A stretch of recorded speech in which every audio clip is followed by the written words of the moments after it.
The base of this easy to make pasta bake contains all the flavours of Greece. Topped with rich creamy pasta, it's a real crowd pleaser, and at well under $1 per serving means it's wallet friendly too. Here's the ingredients list.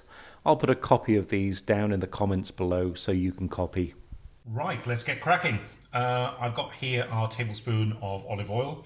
I'm going to put this on quite a gentle heat now. I've just heated this through, and with most cooking, we're going to start off with the onions.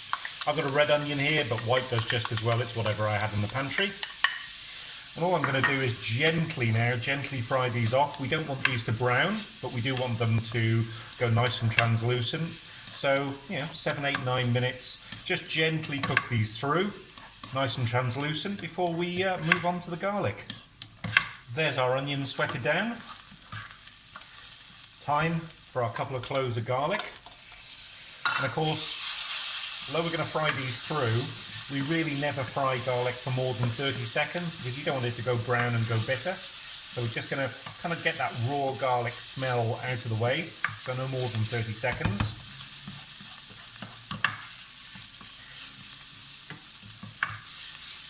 And once that's done, it's time to meat the meat. Now I'm using beef here, but lamb mince does just as well. It gives a really good flavour. Lamb tends to be a bit more expensive as a meat, so I'm going to use beef because obviously this is a budget recipe. We're trying to be frugal. And all I want to do now is over the next few minutes, just keep breaking up that meat and making it go, if we can, brown. Certainly we don't want any pink patches left. When we move on to the next step. Let's fry this off. So that didn't take long at all. Everything's nice and brown. Now there's something about the smell of kind of fried meat with onions and garlic, and this is kind of the base. This could go so many different ways now. You could have Mexican seasonings to make like tacos or enchiladas. So this is almost like a universal base. But of course we're going to be making a pasta bake. I've put the oven on now for 200 degrees Celsius, about 400 degrees Fahrenheit. So it's time now to start on with the liquids. So I've got here, let's see if I can double fist these tomatoes. Our 2 tins of tomatoes go in. Not sure double fist is the right term, but double-handed. And I've got our cinnamon, our oregano, and our stock cube, or I'm using one of those gel stocks. But stock cube crumbled in would be brilliant. Give that a good mix in. And this is going to add liquid, and it's going to dissolve our stock cube. That's all mixed in now, and all I'm going to do is probably reduce the heat a little bit. I want this to simmer away, but I'm going to do it with the top on. So for the next 15 minutes, I'm just going to reduce the heat so this simmers away. I'm going to simmer this for 15 minutes with the top on, and then at the end of 15 minutes we'll come back and I'll just take the top off and check the thickness, and we'll probably reduce it a little bit more. So that's been 15 minutes now. So let's, well, it is getting on for a very warm spring day here. So tops off, as they say, and you can see the liquid that started to, the liquid has come out from the meat and the tomatoes. And all I'm going to do now is let this simmer away. I might up the temperature a little bit, just to simmer away, and we'll just reduce this a little bit more. So another kind of 15 minutes or so. Well, it's been 15 minutes, and you can see how much this is reduced by. And this is about ready now, so we're going to take this off the heat because this is going to be the base of our kind of layered pasta bake. And I will say this, the smell of the oregano from here, the kitchen smells beautiful. Do they actually make any kind of oregano-based aftershaves? Because, come on, Jean-Paul Gaultier, get your act together if not, because, God, I'd love to smell of this. Here's our pasta, just come up to al dente. I had this on in the background.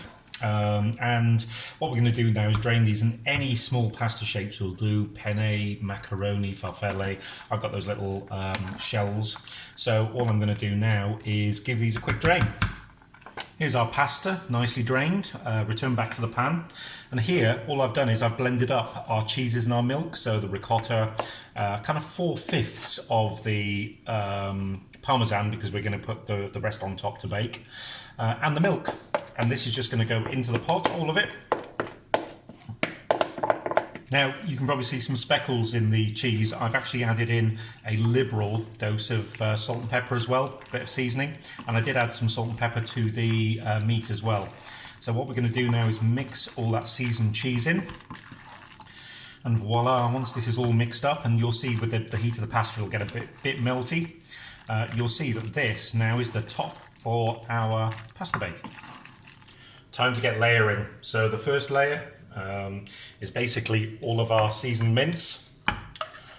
That all goes in, and I think, as I mentioned on the recipe, this will serve 6 healthy portions.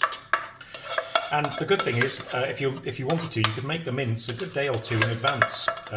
It'll have time to rest and combine all those flavours. And if you think about it, the pasta doesn't take long to cook at all. So this is actually a really, really quick weeknight meal if you make the mince in advance. So that's our mince in.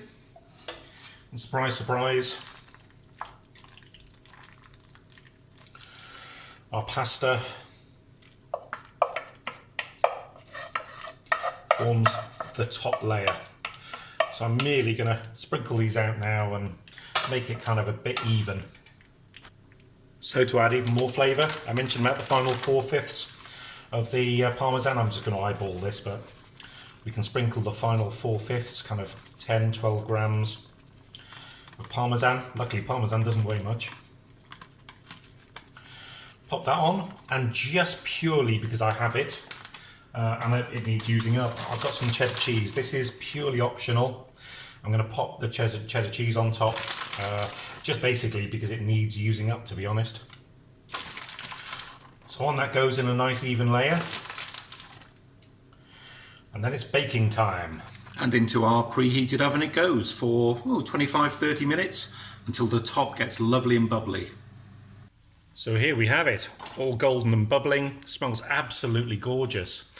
This is piping hot. It needs to have at least 10 minutes to calm down and to come to, well, cool a little bit. So it gives me enough time just to put some garlic bread in. So I've just scattered with, purely optional again, some spring onions because I needed to use those up, and some basil and a little bit of parsley from the garden, just chop those up just to make it look a bit pretty. I've served this tasty bake with some garlic bread and some dressed salad leaves, but what you serve it with is up to you. If you like this video, why don't you click on another? Here's one over there. And why not subscribe to see what's coming next?